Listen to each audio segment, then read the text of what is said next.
ایک کالج نے مجھے ریسٹریکیٹ کیا تھا نا فرسٹ ایئر، تو میرے والد صاحب نے بڑا پلیڈ کیا تھا ان کو، تو میری لڑائی ہو گئی تھی وہاں پر. میں کھول دیتا ہوں بات یہاں پر، کوئی مسئلہ نام نہ لیجیے گا. نام تو میں کبھی بھی نہیں لوں گا. I have never taken names. It's not my manhaj to take names.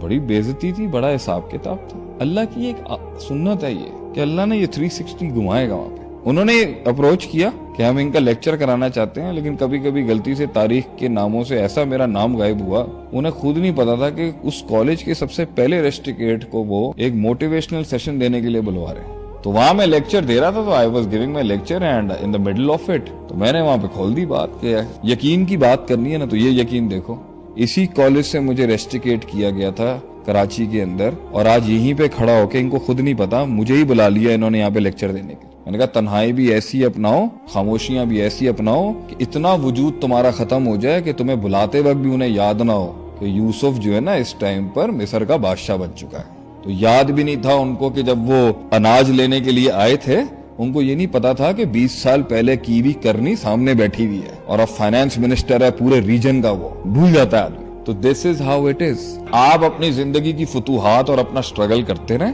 وہ کنویں اور وہ بستیاں جہاں سے آپ کا جینا تنگ کیا گیا تھا، وہاں اللہ لے کے جائے گا، آپ نہیں جائیں گے وہاں پہ. وہ اللہ کی ایک سنت ہے، یہ ہوگا. جس گھر سے آپ نکالے گئے تھے اس گھر کو اللہ آپ کو دلوائے گا.